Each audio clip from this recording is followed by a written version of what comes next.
Hello foodies, welcome back to మన పల్లెటూరి వంటలు. ఈరోజు నేను నల్లేరుకాడల పచ్చడి చేస్తున్నాను. నల్లేరుకాడల పచ్చడి ఏంటంటే అసలు ఇది ఎప్పుడు మేము చూడలేదు. అసలు అది విచిత్రంగా ఉంది. ఎక్కడో పొలాల మీద మలిచే మొక్కలాగా ఉంది అనుకుంటున్నారా? అది గస్ట్ కాడలాగా అలా వెళ్ళిపోతుందండి, తీగలాగా పెరుగుతూ ఉంటుంది.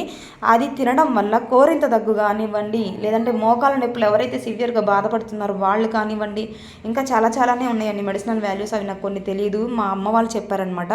కోరింత దగ్గు నాకు ఇలాగే సివియర్గా వస్తున్నప్పుడు అమ్మ ఇలా ఎన్ని రోజులు నేను తగ్గట్లేదు, మెడిసిన్స్ వేసుకున్నా తగ్గట్లేదమ్మా అంటే, మరి అయితే ఇట్లా కాడ ఒకటి ఉంది, అది వేసుకుని నువ్వు అది ఇట్లా పచ్చడి చేసుకోవచ్చు, లేదు అంటే తెపాలా చెక్కల్లాగా చెక్కల్లో కూడా మిక్సీ పట్టేసుకొని చేసుకోవచ్చు.